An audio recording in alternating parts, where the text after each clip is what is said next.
பரிசுத்தமுள்ள பிதாவே, இந்த கால வேலைக்காக நன்றி சொல்லுகிறோம். ஆண்டவரே, இதோ இன்றைக்கும் கூட 2 நாளாகும் 35ஆம் அதிகாரத்தை நாங்கள் தியானிக்க நீர் பாராட்டின கிருபைக்காக நன்றி. எங்களோடு பேசும், எங்களோடு இடைப்படும், எங்களை பலப்படுத்தும் வார்த்தைகளுக்காக நன்றி. வசனங்கள் தான் எங்களுக்கு ஜீவன், உங்கள் வசனங்கள் தான் எங்களுக்கு உயிர், உங்களுடைய வசனங்கள் தான் எங்களை நடத்த போகிற ஆலோசனை கர்த்தாக்கள். எனக்கு யோசியா ராஜா அவனுடைய வாயிலாக அவருடைய வாழ்க்கையில் நடந்தவைகளை வைத்து எங்கள் வாழ்க்கைகள் எவைகள் நடக்க வேண்டும், நடக்கக்கூடாது என்பதை எங்கள் வேதம் எங்களுக்கு கற்றுக் கொடுக்கிறபடியால் நன்றி சொல்கிறோம்.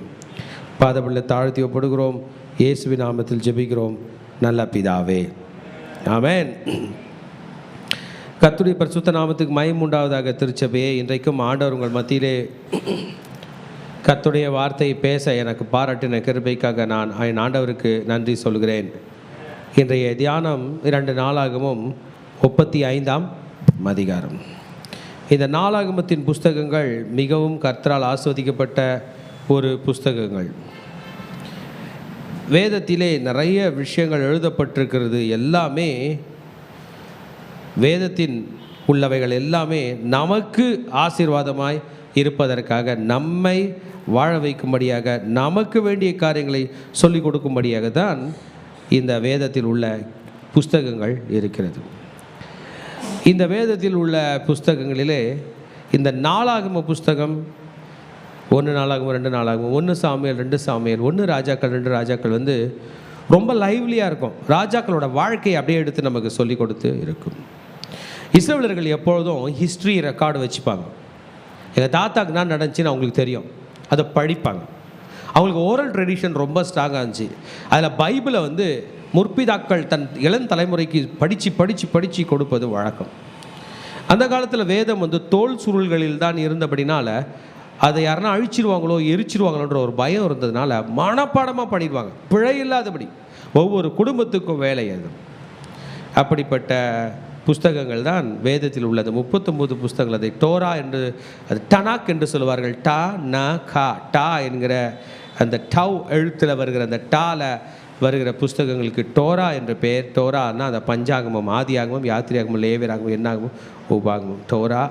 அது மாத்திரமல்ல, டனாக்குன்னு சொன்னல, நபீம். நபீம்னா தீர்க்கதரிசிகள் எழுதின புஸ்தகங்கள். பிறகுனா கெத்துபீம். கெத்துபீம்னா பாடல்கள் என்று 3 வடிவத்தில் அவங்க வச்சுருப்பாங்க. நம்ம பழைய ஏற்பாடு, புதிய ஏற்பாடு வச்சுருக்கிற மாதிரி யூதர்கள் வச்சுருக்க மாட்டாங்க. அவங்க புஸ்தகம் பேர் என்ன பேருங்க? டனாக். அந்த டனாக் 3 பகுதியாக இருக்கும். டா என்ற பகுதி டோரா, நா என்ற பகுதி நபீம், பிறகு கா என்கிற பகுதி கெத்துபீம்.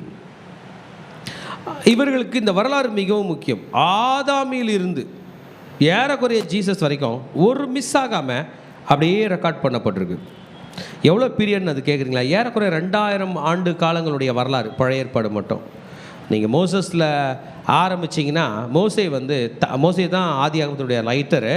அதுக்கு முன்னாடி 1000 வருஷத்து ரெக்கார்ட் அவர் எழுதுகிறாருன்னா, அவர் காலத்தில் சுவடுகள் கிடைத்தது. ஆதாம், ஏவாள், பிறகு ஏனோக்கு காலத்தில் உள்ள வரலாறுகள்லாம் இருந்து அதை கோர்லேட் பண்ணி மோசே எழுதுகிறாருங்க. ஒண்டர்ஃபுல்லான ஒரு மனுஷன். 66 புஸ்தகம் பைபிளில் இருக்குது புதிய ஏற்பாடோடு சேர்த்து. எழுதுனது 40 எழுத்தாளர்கள். ஒருத்தர் பார்த்ததில் இந்த இத்தனை பேருமே ஏறக்குறைய ஒரு 3000 வருஷம் டைம் பீரியடில் வாழ்ந்திருக்காங்க. ஒரே சப்ஜெக்ட் தான் சொல்லியிருக்காங்க. ஆமேன். அந்த சப்ஜெக்ட் யார் தெரியுமா? மனுஷனுக்கு கர்த்தர் தேவை என்பதை. ஆமேன். மனுஷனுக்கு ஆண்டவர், இந்த பூமி தன்னிச்சையாய் செயல்படக்கூடிய ஒரு கிரகம் அல்ல.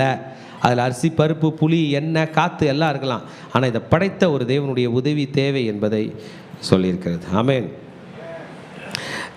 டெல்லிங் த ஹிஸ்ட்ரி, வரலாறு திரும்ப திரும்ப சொல்லப்பட வேண்டும், மறைக்கக்கூடாது. ஆமேன். இன்றைக்கி யோசியா பற்றி படிக்க போகிறோம். நல்ல ராஜா, எக்ஸலண்ட்டான ராஜா.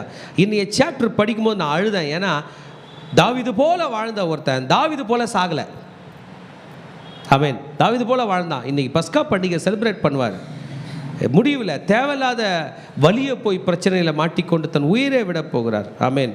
ஸோ இந்த நாளாகம புஸ்தகம் it always tells the story, retells the story என்று சொல்லலாம். அழகாக லீனியேஜாக சொல்லும். ஆதாமின் மகன் யார், யோசேப்பின் மகன், அப்படியே அழகாக சொல்லும். ஆமேன்.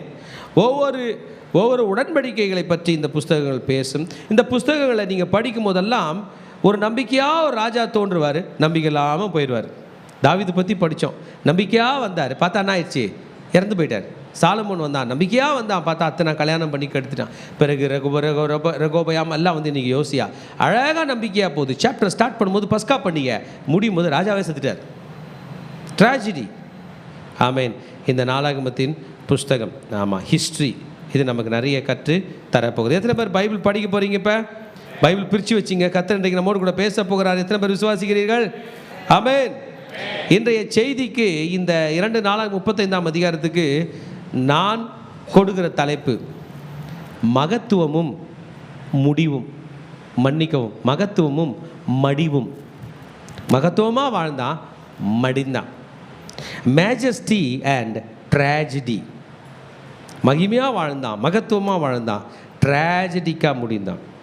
முதல் பகுதி மேஜஸ்டி, மகத்துவத்துக்கு 1-19 வரைக்கும். இரண்டாவது பகுதி ட்ராஜடிக்கு 20 அதிகாரமுடைய 27 வரைக்கும் மடிவும் என்கிற தலைப்பிலே நான் பேச போகிறேன். கர்த்தர் உங்களை ஆசீர்வதிப்பாராக. ஆண்டவருடைய வார்த்தையை மிகவும் தியானமாய் ஆவலாய் நாம் படிப்போமாக. முதல் பகுதி பார்த்தீர்கள் என்றால், இந்த யோசியா ராஜா, God is my strength என்று சொல்கிற இந்த யோசியா ராஜா. யோசியா ராஜானுடைய ஹீப்ரூ மீனிங் நீங்கள் பார்த்தீர்கள் என்றால் யெஹோஷியாஹு. யெஹோஷியாஹு என்கிற அர்த்தம். யோசியாஹு, யோசி என்கிற வார்த்தை சப்போர்ட்னு அர்த்தம். யாஹூனா யெகோவா தேவனை குறிக்கிறது. ஆக யெகோவா தேவன் உனக்கு சப்போர்ட் பண்ணுவார். யோசியாஹு, உனக்கு கர்த்தர் சப்போர்ட் பண்ணுவார் என்ற அர்த்தம் கொடுக்குற இந்த ராஜாவுடைய வாழ்க்கையினுடைய செகண்ட் பார்ட்டு தான் நம்ம இன்றைக்கு படிக்க போகிறோங்க. இன்றைக்கு இந்த ராஜா அழகாக ஸ்டார்ட் பண்ணியிருப்பார். என்ன ஸ்டார்ட் பண்ணிப்பாருன்னு சொல்கிறீங்களா? பஸ்கா பண்டிகையை துவங்கி விட்டார். பஸ்கா பண்டிகையை கொண்டாடுகிற மன்னர்களுடைய வாழ்க்கையில் பல மாற்றங்களை இவர் படித்திருக்கிறார். இவருக்கு முன்னாடி பஸ்கா பண்டிகை, அந்த பண்டிகையை கொண்டாடின ராஜா பேர் சொல்லுங்கள் பார்க்கலாம். எசேக்கியா ராஜா. ரைட்டா? எசேக்கியா ராஜா.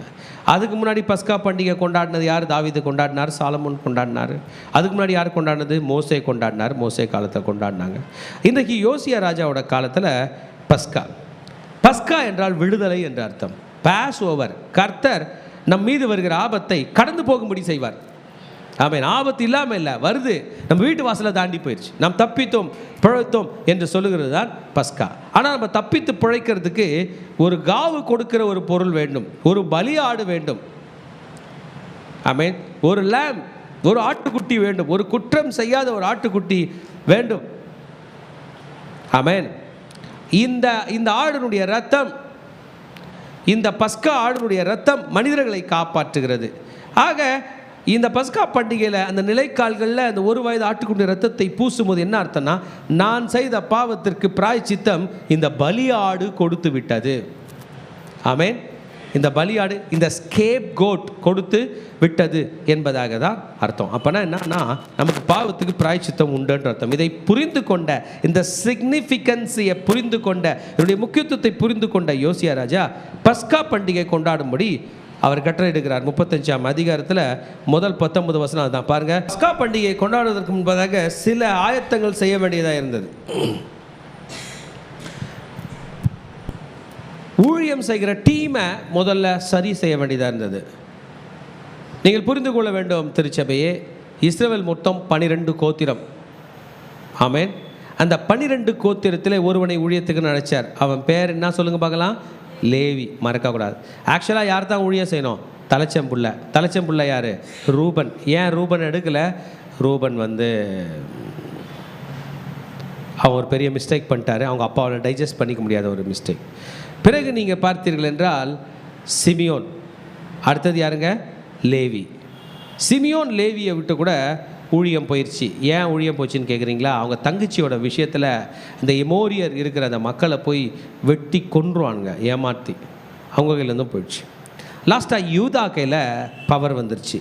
யூதா தான் ஆல் இன் ஆல் அப்படின்றது போல் வந்துருச்சு. யூதா 4வது மகன், 4th son. First out, second, third out, 4th யூதா வந்துட்டாப்ல. யூதா எல்லாம் எக்ஸலண்ட்டாக போய் கொண்டு இருக்கும்பொழுது இந்த யூதர்கள் கையில் ஒரு ப்ராப்ளம் இருந்துச்சுன்னா, அவங்க அப்பா இஸ்ரவேல் என்று சொல்கிற அந்த அப்பா யூதாவை நேசிக்கலை, யோசேப்பை நேசித்தார். ஏன் யோசேப்பை பெஞ்சமின் நேசித்தார்னு உங்களுக்கு தெரியும். ஏன்னா அவருக்கு பிரியமான மனைவி ராகேல். ராகேல் வயிற்றில் பிறந்த பிள்ளை எது? யோசேப்பு. அவருடைய பார்வைக்கே புள்ளனா யோசேப்பு தான்ன்ற மாதிரி அவருக்கு ஞாபகம் வந்துருச்சு. அதனால் யூதா தள்ளப்பட்ட நிலைமையிலே இருந்தான். ஆனால் தாவீது தோன்றின பிறகு ராஜாங்கம் யூதர்களில் போயிடுச்சு, ரூலிங் புல்லார்கள் போயிடுச்சு யூதர்கள். இந்த லேவியர்கள் எப்படி கர்த்தர் வழியில் வந்தாங்கன்னா, ஆக்சுவலாக எல்லா இஸ்ரவேலுமே ஆண்டருக்கு ஊழியம் செய்திருக்க வேண்டும், தலைச்சன் பிள்ளைகள் செய்ய வேண்டும். சீனாய் மலை அடிவாரத்தில் மோசே சீனாய் மலையில் போய் ஆண்டருடைய 10 கற்பலைகளை வாங்கி இருக்கும்போது கீழே பொன் கண்ணுக்குட்டி செய்ய ஆரம்பிச்சிட்டாங்க. மோசே வந்து பார்த்தா மோசேவை கேர் பண்ணவே இல்லை, ஊழியக்காரனை கேர் பண்ணவே இல்லை. இப்போ நம்ம ஏதாவது ஒரு வீட்டுக்கு போனால் ஜனங்க டிவி பார்த்துனே இருப்பாங்க, பாஸ்டர் வந்தது கூட தெரியாமல் இருப்பாங்களா. அந்த மாதிரி பொன் கண்ணுக்குட்டி முன்பாக நடனம் ஆடிக்கொண்டிருக்கிறார்கள், குடித்து கொண்டு வெறித்து கொண்டு பாவம் செய்து கொண்டு. மோசேவை கேர் பண்ணவே இல்லை. மோசே வந்து ஒரே ஒரு ஸ்டேட்மெண்ட் தான் கொடுத்தார், கர்த்தர் பட்சத்தில் நிற்கிறவர் யார் அப்படின்னு கேட்டார் பாருங்க. லேவியர்களுக்கு, லேவி ஃபேமிலிக்கு மட்டும் ஒரு சொரணை வந்து எல்லாரும் எழுந்து வந்து மோசே கூட நின்ட்டாங்க. அப்போ தான் ஆண்டவர் சொன்னார், என் பேர் சொன்னால் எவனுக்கு அந்த சென்ஸ் வருதோ அவன் தான்டா என் ஊழியக்காரன்னு. இன்னிலேருந்து லேவி தான் ஊழியம் செய்வான்னு அவனுக்கு கொடுத்துட்டாங்க. இப்போ லேவி ஃபேமிலி என்ன பண்ணோம்? ஊழியம் பண்ணும். இப்போ இஸ்ரேலில் எத்தனை ஃபேமிலி ஆயிடுச்சு? 12 தான், 12 கோத்திரம். 12ல் 1 போயிட்டா எத்தனை ஆச்சு? 11. இந்த 11க்கு ஏற்கனவே நம்ம யாருங்க, இஸ்ரவேல் ஒரு பிளான் கொடுத்துட்டு போயிருந்தார். அவங்க மகன் ஆகிய யோசேப்பை ரொம்ப பிடிக்கும்ல, அதனால் அவனுக்கு டபுள் பங்கு கொடுத்துட்டார். உனக்கு மட்டும் எத்தனை பங்கு? 2 பங்கு. 2 பசங்களுக்கு ஈக்குவலான சொத்து. நல்லா புரிஞ்சுங்க, ஒரு தாத்தாக்கு 12 பசங்க. என்ன பசங்க? 12 பசங்க. 12 பேருக்கும் என்ன பண்ணணும்? ஈக்குவலாக தரணும் இல்லை? அதில் ஒரு பையனை மட்டும் கூப்பிட்டு அவனுக்கு 2ஆக கொடுத்தா அப்படி இருக்கும். மீதி பேர்லாம் என்ன பண்ணுவாங்க? மீதி பேர் பேசவே முடியல. அந்த அளவுக்கு யோசேப்பை நேசித்தார். ஒருவனை ஊழியத்துக்கு அனுப்பிவிட்டார், ஒருவனை 2 பகுதியை ஆக்கிட்டார்.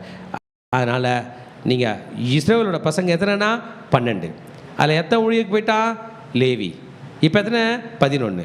ஆனாலும் 12 ஆயிடுச்சு. எப்படின்னா யோசேப்புக்கு 2 பங்கு, 12. இந்த லேவியர்களுடைய வேலையை அழகாக பிரித்தார். இந்த லேவினாலே உங்களுக்கு 4 பேர் ஞாபகம். 4 ஆரோனின் குமாரர் யாருங்க? பிறகு கெர்சோம், மெராரி, கோகாத்தின் புத்திரர். எதுங்க? லேவி 4 பகுதியை பிரிக்கும். ஆரோனும் ஆரோன் அண்ட் சன்ஸ். ஆரோன் பசங்க ஆலயத்தை விட்டு வெளியே போக மாட்டாங்க. அவங்க சீஃப் கெஸ்ட் மாதிரி அந்த உடையோடு வருவாங்க, பரிசுத்த ஸ்தலத்தில் போவாங்க, வருஷத்துக்கு ஒரு முறை மகா பரிசுத்த ஸ்தலத்தில் போவாங்க. ஆலயம் காம்பவுண்ட் விட்டு வெளியே போக மாட்டாங்க. ஜனங்களை வரும்போது ப்ரேயர் தான், கர்த்தர் உங்களை ஆசீர்வதிப்பாராக, அப்படி அவ்வளோதான். ஆனால் இந்த லேவியில் கோகாத் அப்படின்னு ஒரு புத்திரர் இருந்தாங்க. அவங்க என்ன பண்ணுவாங்கன்னா, ஆசரிப்பு கூடாரத்தில் உள்ள முக்கியமான பொருள்களை, உடன்படிக்கை பெட்டி, அதெல்லாம் தோல் மேலே சுமப்பாங்க. என்ன பண்ணுவாங்க? தோல் மேலே. பிறகு இந்த மெராரியின் புத்திரர், அவங்களுக்கு 4 வண்டில் மாடுகள் கொடுக்கப்பட்டிருந்துச்சு. 8 காளைகள், 4 வண்டில் மாடுகள். கெர்சோமின் புத்திரர், அவங்களுக்கு வந்து 2 கார்ட்டு, 2 கேரவன் இல்லை, அதுவும் 4 மாடுகள் கொடுக்கப்பட்டுச்சு. நல்லா பெருசு பெருசு. அவங்க வந்து அந்த புல்லக் காட்டில் கட்டி தூக்கிட்டு போகலாம். இதுதான். மீதி உள்ள எல்லா லேவியர்கள் 4 பிரித்தோம். யாருங்க? ஆரோன், கெர்சோம், மெராரி, கோகாத். முடிஞ்சிச்சா? இது இல்லாமல் மீதி லேவியில் யார் யாரெல்லாம் இருக்கிறாங்களோ எல்லாரும் பைபிள் தூக்கின்னு வீடு வீடாக போய் செல் குரூப் நடத்தணும். என்ன நடத்தினாங்க? செல் குரூப். எங்கன்னா போகலாம், யார் வீட்டிலனா போகலாம், எந்த ஊர்லனா போகலாம். அவங்க தங்குறதுக்குன்னு தனித்தனியாக சிட்டியே கொடுத்துட்டாங்க. தேர் கால் லிவைட்டிக்கல் சிட்டி. யூதாவில் இருக்கும், பெஞ்சமினில் இருக்கும், சிமியனில் இருக்கும், எங்கேனாலும் அவங்களுக்குனே பட்டணம் கொடுக்கப்பட்டுச்சு. அவங்க அந்த பட்டணத்தில் உள்ள குவார்ட்டர்ஸ் வீடுகளில் வாழ்வாங்க, வீடு வீடாக வருவாங்க. காலையில் அவங்க வீட்டுக்கு வந்துடுவாங்க. அல்லேலூயா துதி மகிமை அப்படின்னு பாட்டுன்னு வருவாங்க. வந்து ஜெபம் பண்ணுவாங்க. ஐயா எங்கள் வீட்டில் ஜெபம் பண்ணுங்கன்னா உங்கள் வீட்டில் ஜெபம் பண்ணுவாங்க. வசனத்தை போதிங்கன்னா வசனம் சொல்லிக் கொடுப்பாங்க, ஹீப்ரூ சொல்லிக் கொடுப்பாங்க, மியூசிக் சொல்லிக் கொடுப்பாங்க, பண்டிகைகளை பற்றி சொல்லிக் கொடுப்பாங்க, எல்லாம் சொல்லிக் கொடுப்பாங்க. உங்களை ஆண்டவர்கிட்ட ஸ்ட்ராங்காக வச்சுப்பாங்க. நீங்கள் அவங்களுக்கு காணிக்கை கொடுக்கணும். அந்த காணிக்கை பேர் தசம பாகம். என்ன பேருங்க? உங்கள் வீட்டுக்கு லேவியர் வந்தார்னா என்ன கொடுக்கணும்?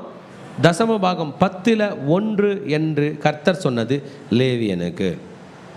ஆமென். அவங்களுக்கு வருமானம் இது. அதான் வேலைக்கு போக மாட்டாங்க, வேலைக்கு போகக்கூடாது. அவங்க கல் தைச்ச வேலை தெரியாது, கார்பெண்டர் வேலை தெரியாது, கோல்டு ஸ்மித் வேலை தெரியாது, சண்டை போட தெரியாது, விவசாயம் பண்ண மாட்டாங்க. ஆண்டவர் பக்கம் மொத்த தேசத்தை திருப்புவாங்க. வீடு வீடா போய் ட்ராக்ஸ் கொடுத்து ஆண்டவர் பற்றி சொல்லிடுவாங்க. பண்டிகை தோறும் ஜனங்க வரணும். ஒரு நியூஸ் சொன்னால் அந்த நியூஸை ஃபுல்லாக பரப்பிடும். ஒரு இனமே வாழ்ந்துச்சு, ஒரு ஜாதியே வாழ்ந்துச்சு. அந்த ஜாதி பேர் என்ன பாருங்க? லேவியர்கள். தாவீது ராஜா காலத்தில் எக்ஸலண்ட்டுங்க. மொத்த லேவியரையும் கவர்மெண்ட் ஜாப் ஆக்கிட்டார். ஒரு வேளை யாராவது காணிக்க கொடுக்கலாம் கூட கவர்மெண்ட்லேருந்து அலவன்ஸ் வரும். ஆசாரியர்களுக்கு கவர்மெண்ட் ஜாப் கொடுத்துட்டார். அரசாங்கத்திலேருந்தே அரசாங்கத்திலேருந்து கட்டளை போட்டு ஆலய கஜானாலேருந்து அவங்களுக்கு சம்பளம், நல்லா வேலை செய்வாங்க. அந்த ராஜாக்கள் டவுன் ஆகும்போது சாலமோன் வரும்போது என்ன ஆச்சுன்னா, அதே கஜானால பாகாலுக்கும் கொடுக்கணும், பொன் கண்ணுக்குட்டிக்கும் கொடுக்கணும், நிறைய வைஃப்ஸ் எல்லாருக்கும் கொடுக்கணும். இந்த மனாசையெல்லாம் வரும்போது மொத்த கஜானாவை எடுத்து மீதி தேவர்கள் கொடுத்தாங்க. அந்த மாதிரி நேரத்தில் என்ன பண்ணுவாங்களா, ஆசாரியர் லேவியர்லாம் ஓடிடுவாங்க. திரும்பி பழையபடி மண்ணு சுமக்க, செங்கல் வேலை செய்ய, அரப்பு வேலைக்கு போயிடுவாங்க, ஊழியத்துக்கு வர மாட்டாங்க. நல்ல ராஜாக்கள் வரும்போது திரும்பி ஊழியத்துக்கு வருவாங்க. இது இப்போ யோசியா ராஜாவோட காலம். எல்லாரையும் கூப்பிட்றான், come come come come to duty. ஆசாரியர்களே, உங்கள் பணி என்ன பண்ணுங்க, செய்யுங்க. பிஸியாக இருக்கோங்க. காலை அந்தி பலி செலுத்த வேண்டும், சந்தி பலி செலுத்த வேண்டும், சூடான அப்பங்கள் சுட்டு வைக்க வேண்டும், ஆலயத்தை சுத்தமாக மெயின்டைன் பண்ணணும், ப்ரே பண்ணணும், வரப்போகிற ஜனங்களுக்காக பரிந்துரை ஜெபம் செய்யணும். ரொம்ப பிஸியாக இருக்கணும். லட்சக்கணக்கான லேவியர்கள் இருந்தார்கள், ஆயிரக்கணக்கான ஆசாரியர்கள் இருந்தாங்களா? எத்தனைங்க? ஆயிரக்கணக்கானவங்க, நிறைய பேர், ஆலயம் முழுவதும் மக்கள். அவங்கவுங்களுக்கு டேர்ன் போட்டு அவங்கவுங்க அந்தந்த வகுப்புக்கு ஏற்றார் போல பண்ணோம். காலையில் டியூட்டி, சாயந்தர டியூட்டி என்று எக்ஸலண்ட்டாக இருந்தது. ராஜாக்கள் சரியா இல்லாத போது அவங்க போயிடுவாங்க. இந்த முறை இந்த யோசியா ராஜா வந்திருக்காங்க. யோசியா ராஜா ஒரு கட்டளை போட்டா, பஸ்கா பண்டிகை கொண்டாட வேண்டும். ஆமென். இன்னைக்கு மைக் இருக்குது, யூடியூப் இருக்குது. நீங்கள் ஒரு யூடியூப்பில் ஒரு மெசேஜ் போட்டிங்கன்னா எல்லாரும் பார்த்துருவாங்க. அன்றைக்கி யார் போய் பார்ப்பா? இந்த லேவியர்கள் வீடு வீடாக போய் சொல்லணும், ராஜா கட்டளை போட்டிருக்காரு, பஸ்கா பண்டிகை கொண்டாடுங்க, ராஜா கட்டளை போட்டிருக்காரு, பஸ்கா பண்டிகை கொண்டாடுங்க. அதுதாங்க 3ஆம் வசனத்தில் சொல்கிறாரு, இஸ்ரவேலை எல்லாம் உபதேசிக்கிறவர்களும். ஹல்லேலூயா. என்ன பண்ணுறாங்களா? the people who teach, the people who preach, it is the work of the priest, it is the work of the Levites to go and teach the people. திருச்சபையே, மேடையில் நின்று பாஸ்டர் மெசேஜ் கொடுக்குறாரு. இது பத்தாது, நீங்கள் ஒவ்வொருவரும் ஜபக்குழு ஆரம்பித்து இந்த மெசேஜை நீங்கள் அவங்க கையில் சொல்லி கொடுக்கணும், அவங்கள பேச விடணும், அவங்கள கற்றுக் கொடுக்கணும். ஹல்லேலூயா. நம்ம சர்ச்சில் செல் குரூப் நடத்துவோம், நீங்கள் பார்த்துருக்கீங்களா? செல் குரூப்பில் 2 விஷயம் முக்கியமாக செய்யணும். ஒன்று, அவங்கள சாட்சி சொல்ல விடணும். இல்லை, கத்த செய்த நன்மையை சொல்கிறாங்களா? சொல்லும் போது ஒரு பிரச்சனையை சொல்லுவாங்க, உடனே என்ன பண்ணோம்? ஜெபம் பண்ணுறோம். அது முடிஞ்சிச்சா? 2வது என்ன பண்ணோன்னா, இந்த வாரம் சண்டே சர்வீஸில் என்ன மெசேஜ் கேட்டீங்க, அதை பற்றி சொல்லுங்கன்னு. அவங்க ஒழுங்காக சொல்லலைன்னா நம்ம கற்றுக் கொடுக்கணும். இந்த வேலையை அவங்க தான் பண்ணுவாங்க. லேவியர்கள் வீடு வீடாக போயிடுவாங்க, மிஸ் ஆகாது. ஆமேன். இன்னைய ப்ராஜெக்ட் நாங்கள் மொத்தம் உங்களுக்கு 7 பண்டிகை, அதில் இந்த ப்ராஜெக்ட் நாங்கள் பஸ்கா பண்டிகைன்னா, இந்த festival is the festival for feast. மகா பண்டிகை, ஃபீஸ்ட்னா மகா பண்டிகை, பெரிய பண்டிகை. இந்த பெரிய பண்டிகையுடைய விஷயம்னா ப்ரொடெக்ஷன். உன் வீடு பாதுகாக்கப்படும், உன் வீட்டிலே ரத்தம் தெளிக்கப்பட வேண்டும். அல்லேலூயா. நம்ம சர்ச்சில் திரும்ப சொல்கிறோம், வீட்டில் நீங்கள் திருவிருந்தெடுங்க. ஏன்? இயேசுவின் ரத்தம் உங்கள் வீட்டிலே தெளிக்கப்பட வேண்டும். சங்கார தூதன் உங்கள் வீடை தேடி வருகிறான், கொள்ளை நோய் உங்கள் வீடை தேடி வருகிறது. ஒவ்வொரு குடும்பம், each and every household needs this protection. யாத்திராகமம் 12ஆம் அதிகாரத்திலே 43 49 வரைக்கும், அதான் ஃபர்ஸ்ட் டைம் பஸ்கா பண்டிகை கொண்டாடுது. மோசே சொன்னார், ஒவ்வொரு வீட்டுக்கும். ஹல்லேலூயா. இயேசுவின் ரத்தம் சொல்லுங்க, ஒவ்வொரு வீட்டுக்கும் தேவை. என் வீட்டுக்கு தேவை, என் பக்கத்து வீட்டுக்கு தேவை, என் அண்ணன் தம்பி வீட்டுக்கு தேவை, அனைவருக்கும் தேவை. ஹல்லேலூயா. இப்போ பார்த்தோம்னா ஜனங்க நிறைய பேருக்கு ஆடு இல்லை, பஸ்கா பலியிடுவதற்கு ஆடு இல்லை. 7th verseலேருந்து படித்தோம்னா, வந்திருந்த ஜனங்கள் எல்லாரும் அவர்கள் இலக்கிருந்தபடியே பஸ்கா பலிக்காக 30,000 ஆட்டுக்குட்டிகளையும் வெள்ளாட்டுக்குட்டிகளையும் 3000 காளைகளையும் ராஜாவாக யோசியா தன்னுடைய ஆஸ்தியிலிருந்து கொடுத்தான். ஆமேன். ஜனங்களாம் 7 ஜனங்க, அவங்களுக்கு காணிக்க கொடுக்கறதுக்கே வழி இல்லை, தன்னுடைய ஆஸ்தியிலிருந்து கொடுத்தான். ஆமேன். he gave willingly to people. ஊழியத்தில் 2 வேலை நடக்கும், ஜனங்களும் கொடுப்பாங்க, நம்மளும் கொடுக்கணும். நம்மளை ஊழியத்துக்கு அழைக்கும் போது அவங்க சொன்னது, உன் பணத்தை கவனிங்க, உன் பணத்தை, உன் பலத்தை, உன் நேரத்தை, உன் அறிவை, உன் ஞானத்தை உன் ஜனங்க மேலே போடணும். என்ன பண்ணோம்? உன் நேரத்தை, உன் பணத்தை, உன் பலத்தை, உன் அறிவை, உன் திறமையெல்லாம் போட்டு உன் ஜனங்களை கட்டி எழுப்ப வேண்டும். இந்த ஜனங்க வளர்ந்த பிறகு அவங்க திருப்பி கொடுப்பாங்க. அதான் ஊழியம். ஆமேன். ஏதோ சும்மா பேருக்கு வர்றது போகிறதில்ல, கிவ் அண்ட் டேக் பாலிசி. எங்கள் பாட்டி சொல்லுவாங்க, போடுறதுலையும் இடுறதுலையும் தான் உறவு இருக்குன்னுவாங்க.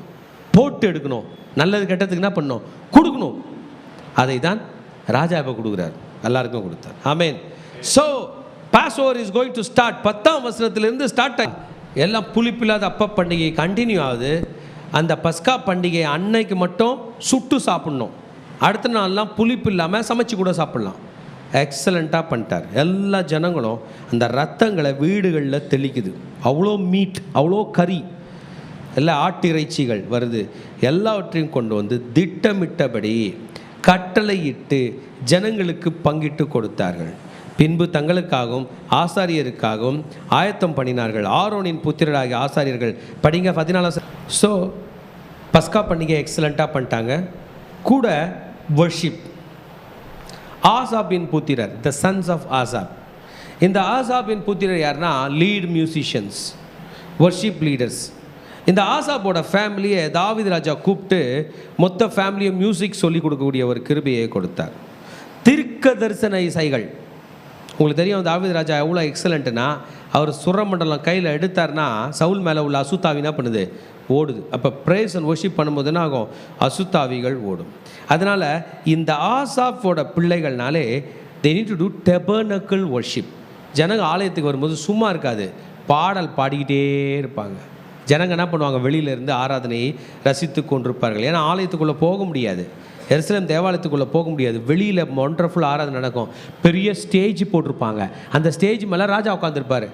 ஆலய வளாகத்தில் உள்ளே போனால் ஆசாரியர்லாம் இருப்பாங்க, வாசலில் பார்த்துட்டு வந்து வெளியில் உள்ள ஸ்டேஜில் பெரிய ஆராதனை நடக்கும். ராஜாவே உட்காந்துருப்பார், ராஜாவே ப்ரேயர் பண்ண வந்திருப்பார். ஆலயத்துக்குள்ளே போக மாட்டாங்க, ஆலயத்து வாசலில் நின்று காணிக்கைகளை செலுத்தி விட்டு ஆசீர்வாதங்களை பெற்றுக்கொண்டு இந்த ஆசாபின் புத்திரோடு கூட சேர்ந்து கர்த்தரை ஆராதிப்பார்கள்.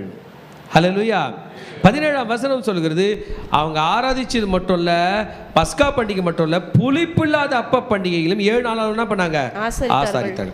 சாமுவேலோட நாள் துவங்கி அவ்வளோ பெரிய பெரிய கிராண்ட் ஈவெண்ட்டாக அவர் பண்ணிட்டார். எனக்கு கூட ஒரு ஆசைங்க, நம்ம கூட இந்த வருஷம் பஸ்கா பண்டிகை கிராண்ட் ஈவெண்ட்டாக கொண்டாடணும். அதே மாதிரி கொண்டாடலான்றீங்க, நல்லா ப்ரே பண்ணணும், நிறைய ப்ரே பண்ணணும். இயேசுவின் ரத்தத்தை எடுத்து தெளிக்கணும், இயேசுவின் ரத்தம் என்று சொல்லிக்கொண்டே இருக்க வேண்டும். 18ஆம் வசனத்தில் மகத்துவமான காரியங்கள். The greatness of Josiah's king Josiah's passover. பாடகரை ஏற்படுத்திட்டான், ஊழியர்களை ஏற்படுத்திட்டான், லேவியர்களை ஏற்படுத்திட்டான், ஆசாரியர்களை ஏற்படுத்திட்டான். The service of God was so excellent. The worship of God was so excellent. எந்த அளவுக்குன்னா இந்த நாளாக புஸ்தகத்தினுடைய எழுத்தாளன் எழுதுகிறான், சாமுவேல் கூட பண்ணதில்லை, சாமுவேல்லேருந்து இது வரைக்கும் பண்ணதில்லை. ஆனால் அவங்க தாத்தா தாவீதே பண்ணதில்லை. அவ்வளவு எக்ஸலண்ட்டாக இவன் செய்தான். எசேக்கியா கூட நடத்தினார், எசேக்கியா அளவுக்கு பண்ணல. இவ்வளவு ஒரு மாபெரும் அருமையான ஒரு ரேரான ஒரு ஊழியத்தை, யாரும் செய்யாததை ஊழியத்தை இந்த மனிதன் செய்து முடித்தான். ஹல்லேலூயா. கைத்தட்டி ஆண்டவருக்கு நன்றி சொல்லலாமா? மகத்துவமான காரியங்கள், மகத்துவம், இந்த மனிதனுடைய மகத்துவம். ஆமென். The celebration was organized wonderfully. அருமையாக பண்ணாங்க. ஆலயத்தில் ஆராதனை மறுபடியுமாக புதுப்பித்து வைத்த மன்னன் இந்த யோசியா மன்னன். அந்திபலி சந்திபலி. பர்சனலாக அவனே 30,000 ஆடுகளை கொடுக்குறான். ஜனங்களுக்குள்ளே ஒரு ஒற்றுமையை கொடுக்குறான். ஆண்டவருடைய வார்த்தைக்கு சத்தமாய் அவன் கீழ்ப்படிந்து ஒரு மாபெரும் ஆராதனையை செய்கிறான். அந்த ஆராதனை வீரர்களை எழுப்பினான். நம்ம சொல்லணும்னா his worship was faithful worship, faithful லீடர்ஷிப்னு கூட சொல்லலாம். தனக்கு கொடுத்த பணியை முழுமையாய் செய்து கொடுத்தான். தேவனுடைய பார்வையில் நலமானதை செய்தான். தேவனுக்காக பெருங்காரியங்களை செய்தான். ஒரு ஹல்லேலூயா சொல்லலாமா? ஆமென். ஹல்லேலூயா. 20ஆம் வசனம் முடிய போகுது. 19ஆம் வசனம் முடிஞ்சிச்சு. இந்த 19ஆம் வசனத்துக்கு அப்புறமா நீங்கள் ஃபுல் ஸ்டாப் வச்சிடணும். 20ஆம் வசனத்துலேருந்து வேறு விஷயம் நடக்க போகுது, வேறு விஷயம் படிக்க போகிறோம். இவ்வளோ பெரிய ஆள் ஒரு மிஸ்டேக் பண்ணார். யானைக்கும் அடி சறுக்கும்னு சொல்லுவாங்கல்ல, அப்படி தானே? இது யானை மாதிரி இருந்து அடி சறுக்குச்சான்னு தெரில. நான் சொல்கிறேன் கேளுங்க, ஆண்டவர் சொல்கிறத கீழ்ப்படுகிற பிள்ளைங்களுக்கு அடி சறுக்காது.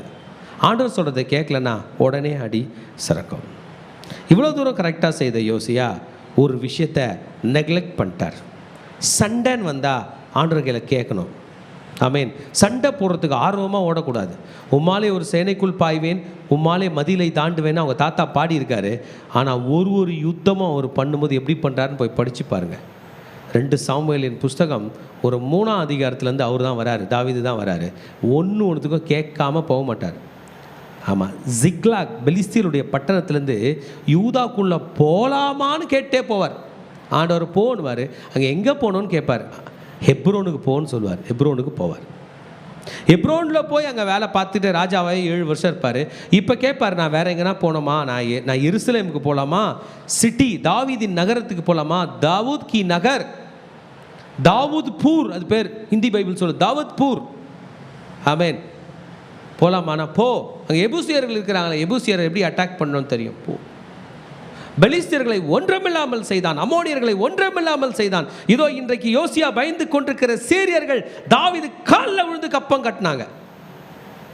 அவங்க தான் இன்னைக்கு அவங்க பேர பிள்ளைகளை அடிக்க போறாங்க. அவங்க காலில் விழுந்தாங்க. இவ்வளோ பெரிய தாவீது ஒன்றை மாத்திரம் செய்வான், ஆர்டர்களை கேட்காம எதுவும் செய்ய மாட்டான். ஆனால் யோசியா ஒரு பெரிய மிஸ்டேக் பண்ண போகிறார். ஆமேன், ஆமேன். தனக்கு அடாத வழக்கிலே தலையிட்டு கொள்ளுகிறவன் எவனும் நாயின் காதை பிடித்து இழுத்ததுக்கு சமானம்னு பைபிள் சொல்லுது. உங்கள் பிரச்சனை இல்லையா, உங்கள் பிரச்சனை இல்லாத நீங்கள் தலையிட்டீங்கன்னா எது காதை பிடிச்சி இழுத்து கடை? நாய் காதை பிடிச்சி இழுத்தா என்ன ஆகும்? நாயை குச்சி வச்சு அடிச்சிங்கன்னா கூட அது ஓடிடும். காதை போய் பிடிச்சிங்கன்னா கடிக்கும். நீங்களே பிடிச்சி இழுத்துக்கிட்டீங்க. பைபிள் சொல்லுது. இந்த யோசியா ராஜா, நீங்கள் இந்த நேரத்தில் உலக சூழ்நிலையை புரிஞ்சிக்கணும். நம்ம இருக்கிறோம், நம்மளை உலகம் இன்ஃப்ளூயன்ஸ் பண்ணுது. இன்றைக்கி உலகத்தில் என்ன நினச்சோ அதான் மனசில் உட்காந்துருக்கோம். இன்றைக்கி வீட்டில் நினச்சோ அதான் நினைத்துருக்கோம். பஸ்கா பண்டிகை கொண்டாடணுன்றதுக்காக பஸ்கா பண்டிகை மூட்லேயே இருப்போம்னு இல்லை. வெளி உலகத்தில் ஒரு ப்ராப்ளம் நடக்குது. கவனிங்க. அசீரியா ராஜ்யம் ஒன்றுக்குது. என்ன ராஜ்யங்க? இந்த செனகிரிப்லாம் வந்து மிரட்டினானே, அதெல்லாம் அசீரியா. இந்த அசீரியா விழுந்து கொண்டே இருக்கிறது. காரணம், பாபிலோன் எழும்பி கொண்டிருக்கிறது. என்னதுங்க? பாபிலோன் எழும்புது, அசீரியா விழுது. இப்போ அசீரியா பாபிலோன் இல்லாமல் ஒரு பெரிய சூப்பர் பவர் இருக்குது, அது எகிப்து. இவங்க 2 பேர் அடிச்சுக்கிறது பிடிச்சிக்கிறது எகிப்து இன்ஃப்ளூயன்ஸ் பண்ணும். ஏன்னா எகிப்தும் அசீரியாவும் ஃப்ரெண்டு. புதுசாக எழும்புகிற பாபிலோன் யாருன்னே தெரில, வளர்ந்து வரான். அதனால் எகிப்து மன்னனுக்கு ஒரு டென்ஷன், நம்ம ஃப்ரெண்டு அசீரியாவே அடிச்சிட்டானா, யார் அவன்? இல்லைங்க, புதுசாக பாபிலோன் ஒரு மன்னன் எழும்புறான், நேபுகாத்நேச்சார்.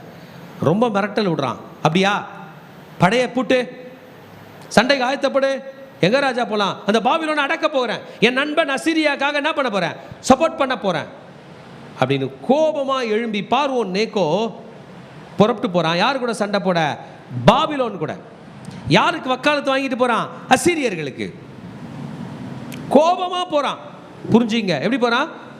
பெரிய ஜாம்பவான் ஆர்மி, லட்சக்கணக்கான படைகள் போகிறது, 1-2 இல்லை. எப்படிங்க ஜாம்போ? நம்ம வழியில் போனால் காத்தால பஸ்பமாயிருவோம். பெரும் படைகள் போகிற ரூட்டு இஸ்ரேல் மேலே தான் போகணும். விஷயம் இந்த மாதிரி ப்ராப்ளம் தான். எருசலேம் வழியாக தான் போகணும். உள்ளே வர மாட்டாங்க, பார்டரில் போவாங்க, பார்டரில் தான் கிராஸ் பண்ணுவாங்க. உலகத்தில் ஐரோப்பா கண்டத்துக்கும் ஆப்பிரிக்கா கண்டத்துக்கும் சண்டை நடக்கும் போதெல்லாம் ஆசியா கண்டத்தில் இஸ்ரேல் தான் மாட்டோம். அந்த காலத்துலேருந்தே, அலெக்சாண்டர் காலத்தில், பாபிலோன் காலத்தில் போகிறவன் வரவன் இங்கே அடிச்சுக்குவான், இந்த நாடு அழிஞ்சு போயிடும். அப்படி ஒரு சூழ்நிலை வரும்போது பார்வோன் நேக்கோ மிகவும் வெறியோடு பாபிலோனோடு கூட சண்டைக்கு போகிறான். ஆமேன். நம்ம மன்னன் யாருங்க? உங்கள் ராஜா யோசியா ராஜா பார்வோனை தடுக்க போகிறான். ஏன் தடுக்கிறான்னு இவனுக்கே தெரில, ஒன்றுமே இல்லை. அவன் எக்ஸ்பிளைன் பண்ணுறான். இதில் தான் நீங்கள் புரிஞ்சுக்கணும். பாருங்கள், த பேட்டில் ஆஃப் மெகிடோ அப்படின்ற பேட்டிலுக்கு இவன் போகிறான். பார்வோன் நேக்கோ அதுக்கு போகிறான். கிமு 609, கிறிஸ்துக்கு முன்னாடி 609வது வருஷம். Josiah is trying to intercept, போகிற பார்வோன் மன்னனை தடுக்கிறான். ஏன்னு தெரில. வழியில் வராத, தூரம் போயிடு, நான் வேற எங்கேயோ சண்டைக்கு போகிறேன் சொல்லுவாங்க பார்த்தீங்களா. வழியில் வராத, குறுக்க வராத, தூரம் போயிடு.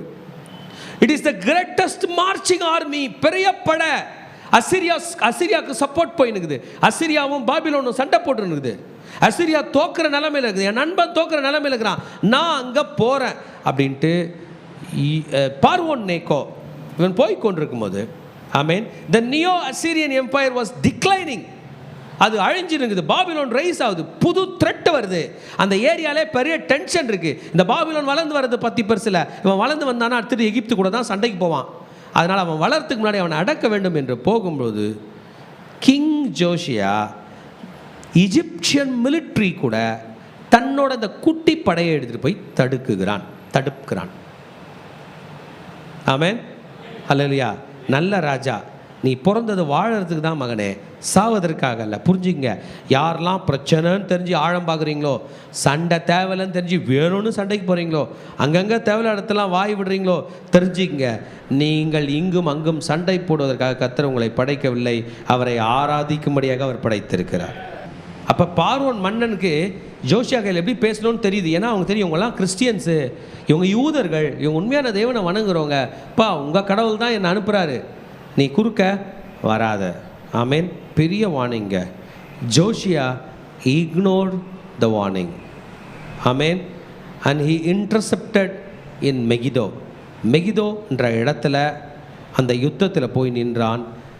வேஷம் மாறி வந்து நின்னான். ஆமேன்.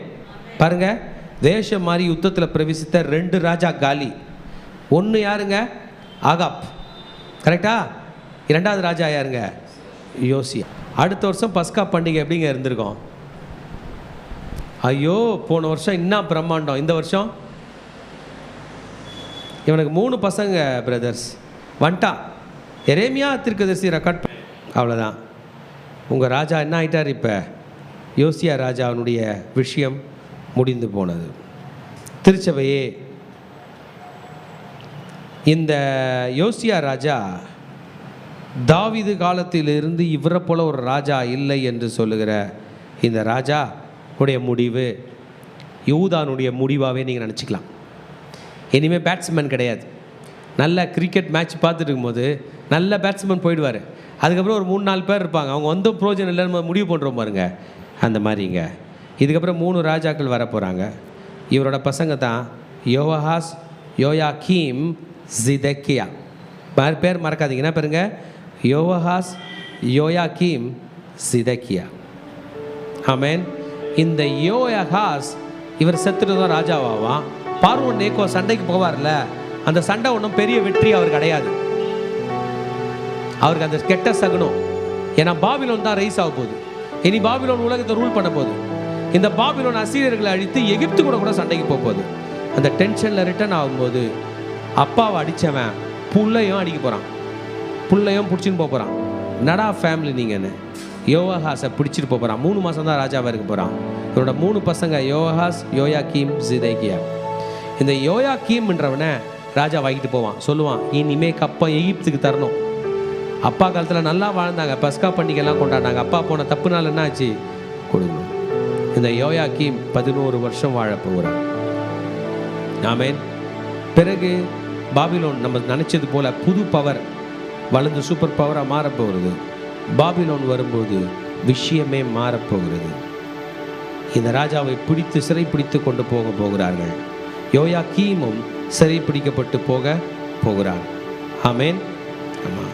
எல்லாத்தையும் அமர்ந்து கொண்டு நம்முடைய ராஜா யார் பார்த்து கொண்டிருக்கிறார்? இது எரேமியா தீர்க்கதரிசி வாழற காலங்க. எரேமியா தீர்க்கதரிசி உங்களுக்கு எல்லாருக்கும் வார்னிங் கொடுப்பார். ஆமேன். இவனுடைய ஒவ்வொரு விக்கட் ஆக்டிவிட்டீஸும் ஆமேன் எரேமியா தீர்க்கதரிசி ரெக்கார்ட் பண்ணியிருக்காரு. யோவாஹாஸை பிடிச்சின்னு போயிட்டாங்க, யோயாக்கீமை விட்டுட்டு போயிட்டாங்க. இந்த யோயாக்கீம் மட்டும் தான் இருக்கிறானான்னு பார்த்தா, இந்த யோயாக்கீமுக்கு பிறகு யோயாக்கீன் என்கிறவன் வருகிறான். அவன் 3 மாதம் தான் இருக்க போகிறான். இந்த யோயாக்கீனுக்கு அப்புறம் ஒரு ராஜா வர போகிறார், சிதக்கியா. ஃபுல் ஸ்டாப் வச்சுக்கலாம். சிதக்கியாவுக்கு அப்புறம் ராஜாவே கிடையாது. சிதக்கியாவை பாபிலோன் மன்னன் பிடிச்சிட்டு போவான். அதுக்கப்புறம் இயேசு பிறக்கும்போது இந்த வம்சம் தச்சர் ஆகிட்டு இருக்கும். யோசேப்பு அந்த வழியில் தான் வருவார். தச்சு தொழில், தாவீதோட வம்சம். மரியாள் அந்த குழந்தைக்கு ட்ரெஸ்ஸு கூட போட முடியாத அளவுக்கு ஏழ்மை. காரணம் என்ன? திருச்சபையை பைபிள் என்ன இங்கே தெளிவுபடுத்துகிறது? கர்த்தரை விட்டு விடக்கூடாது. போன வருஷம் பிடிச்சிக்கிட்டேன்றத இந்த வருஷம் வரைக்கும் ரிஃப்ளெக்ட் ஆகாது. மகனே, இன்றைக்கு பிடித்துக்கணும். இன்றைக்கு பிடித்துக்கொள். என் மகளே, என் மகனே, இன்றைக்கு கர்த்தரை பிடித்துக்கொள். இன்றைக்கு பிடித்துக்கொள். மகத்துவமாய் வாழ்ந்தவன் மடிந்தான் என்பதை பற்றி நாம் பார்த்தோம். மகத்துவமும் மடிவும் என்று நாம் பார்த்தோம். It was an divinely inspired message. ஆண்டவரே இன்ஸ்பயர் பண்ணார், போவாத அப்படின்னு.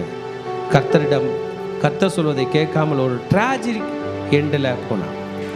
ராஜாக்களின் புஸ்தகத்தில் படித்தோம்னா, பார்வோன் நேக்கோ யோசியாவை பார்த்த மாத்திரத்தில் அவனை கொன்று விட்டான் அப்படின்னு ஒரு பேசேஜ் இருக்கும். இங்கே வந்து வில்வீரர் கொண்டுட்டாங்கன்னு 4ஆம் புஸ்தகத்தில் எக்ஸ்ட்ரா போட்டிருக்காங்க. அதில் பார்வோன் நேக்கோ யாரா யோசியா அப்படின்னு கேட்பான். இவன் தான் யோசியான்னு அதை பார்த்ததுமே காலி பண்ணுவான். ஒரு பேசக்கூட மாட்டான். வேற பிரச்சனையில் தலையிட்டு அவசியம் இல்லாமல் தன்னை சிக்கி கொண்ட இந்த மன்னன், the whole nation mourned. ஒரு ராஜா, தாவீது சாகும்போது கூட புலம்பல் புஸ்தகம் எழுதல.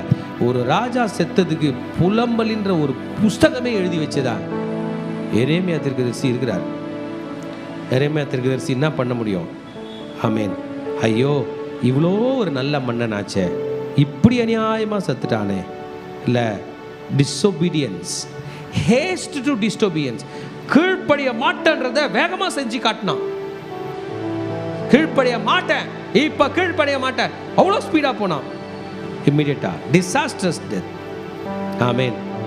அவனுடைய இதுக்கப்புறம் காட்லி லெகசி இல்லை. இதுக்கப்புறம் யோசியா மாதிரி ஒரு மன்னனை நீங்கள் தேட முடியாது.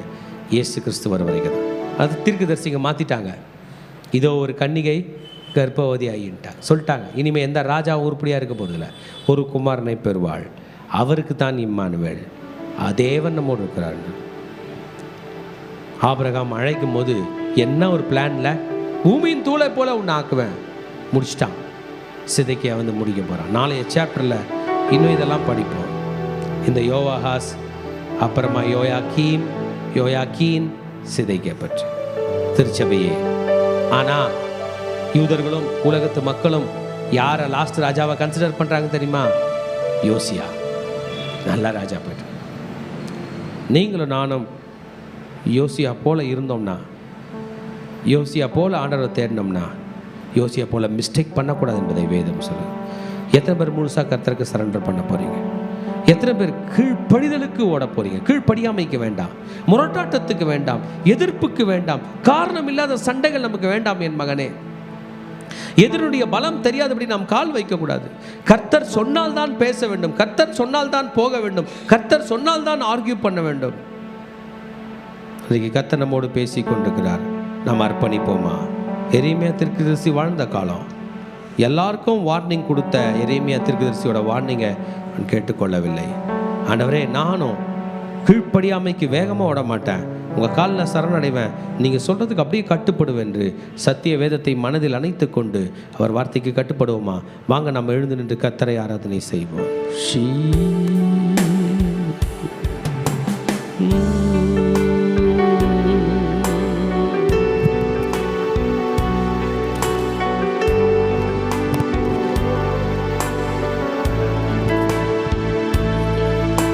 இன்றைக்கு யோசியாவினுடைய மடிவை குறித்து படித்த நாம் செய்ய வேண்டிய ஒரு காரியம், கர்த்தர் மீது நம்முடைய கண்களை பதிய வைக்க வேண்டும்.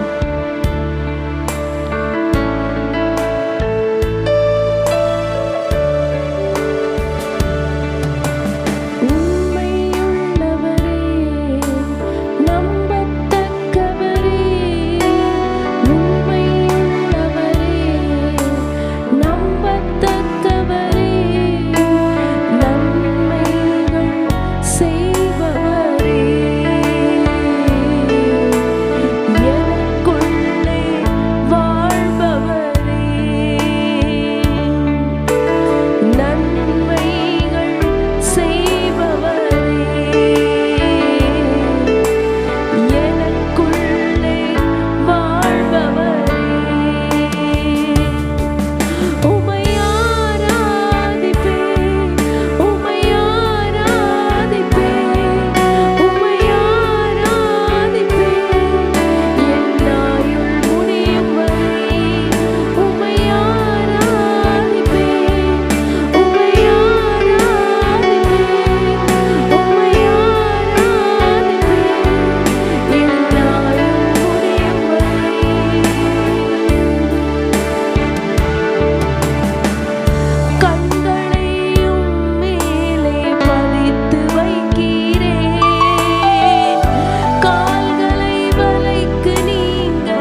அப்பா பிதாவே, உமக்கு நன்றி செலுத்துகிறோம் ஆண்டவரே.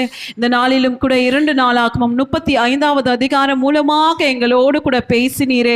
நாங்கள் எல்லா நேரத்திலும் எல்லா சூழ்நிலையிலும் நாங்கள் உம்மை மாத்திரமே நாங்கள் சார்ந்து வாழ வேண்டும், உம்முடைய வார்த்தைகளுக்கு நாங்கள் எப்போதும் செவி சாய்க்க வேண்டும் என்று எங்களோடு கூட பேசின கிருபைகளுக்காக நன்றி. இப்பொழுதும் பரிசுத்த ஆவியானவர் எங்க மத்தியில நீங்க வல்லமையாய் நீர் அசைவாடும். இயேசுவின் ரத்தம் ஜெயம், இயேசுவின் நாமத்தினால் பிதாவே, ஆமென். 2 நாளாகமம் 35வது அதிகாரம் வசனங்கள் 21, 22. அவன் இவனிடத்திற்கு ஸ்தானாதிபதிகளை அனுப்பி, யூதாவின் ராஜாவே, எனக்கும் உமக்கும் என்ன? நான் இப்பொழுது உமக்கு விரோதமாய் அல்ல, என்னோடு யுத்தம் பண்ணுகிற ஒருவனுக்கு விரோதமாய் போகிறேன். நான் தீவிரிக்க வேண்டும் என்று தேவன் சொன்னார். தேவன் என்னோடு இருக்கிறார், அவர் உம்மை அழிக்காதபடிக்கு அவருக்கு எதிரடை செய்தவதை விட்டுவிடும் என்று சொல்ல சொன்னான். ஆனாலும் யோசியா தன் முகத்தை அவனை விட்டு திருப்பாமலும் நேகோ சொன்ன தேவனுடைய வாயின் வார்த்தைகளுக்கு செவி கொடாமலும் அவனோடு யுத்தம் பண்ண வேஷம் மாறி மெகிதோவின் பள்ளத்தாக்கிலே யுத்தம் பண்ணுகிறதற்கு வந்தான்.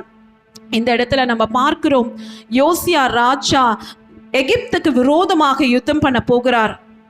எகிப்தின் மன்னன் வந்து சொல்றார், நான் உமக்கு விரோதமா நான் வரல, என்னோடு கூட யுத்தம் பண்ணின மனுஷனுக்கு விரோதமாக தான் நான் போறேன், நீ எதுக்கு என்னோடு கூட யுத்தம் பண்ண வரேன்னு சொன்ன பிறகும் ஆண்டவருடைய வார்த்தை யோசியாவுக்கு நேராய் வருகிற போதும் ஆண்டவருடைய வார்த்தையை அவன் அல்ல தட்டி விட்டு அவன் வேஷம் மாறி எகிப்தோடு கூட யுத்தம் பண்ணுவதற்கு தீவிரித்து அவன் செல்கிறான் என்று நம்ம பார்க்கிறோம். இந்த இடத்துல அவன் எதை வெளிப்படுத்துகிறான் என்றால், அவனிடத்துல காணப்படுகிற அந்த பெருமையை அவன் வெளிப்படுத்துகிறான். இவ்வளவு நாள் அவன் தேவனுடைய பார்வையில செம்மையானதை செய்து தேவனுடைய வழிகளில் நடந்த அந்த யோசியா ராஜா உள்ள ஒரு பெருமை வந்தது நிமித்தம் விளைவு என்னவென்று பார்த்தால், இந்த இடத்துல 24வது வசனம் சொல்லுகிறது, அவன் மரித்து போனான் என்று. இந்த நாளிலும் கூட நம்மோடு கூட ஆண்டவர் இடைப்பட்டு கொண்டிருக்கிறார். நம்மளுடைய இருதயத்திலையும் இப்படிப்பட்ட மேட்டிமையான காரியங்கள், பெருமையான காரியங்கள் ஏதாவது காணப்பட்டால் இந்த நேரத்துல அவைகளை நீக்கி போட்டு கர்த்தருடைய வார்த்தைக்கு நாம் செவி சாய்க்கும் போது, தேவ சமூகத்துல நம்மளை அர்ப்பணித்து நம்மை தாழ்மைப்படுத்தும் போது கர்த்தர் அவர் ஏற்ற நேரத்துல அவர் நம்மை உயர்த்த அவர் வல்லவராய் இருக்கிறார்.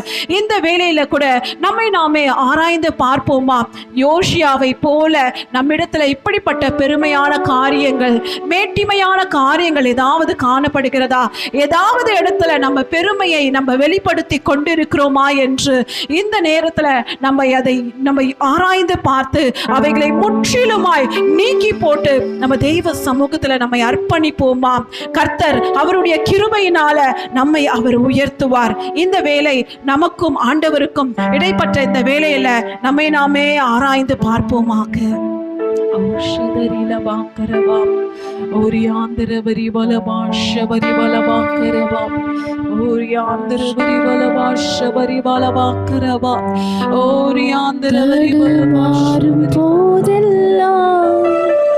கூப்பிடும் போதெல்லாம் கிருபை நான் என்னை தாங்குகிறீர். நான் தடுமாறும் போதெல்லாம் கூப்பிடும் போதெல்லாம் கிருபை நான் என்னை தாங்குகிறீர். உமை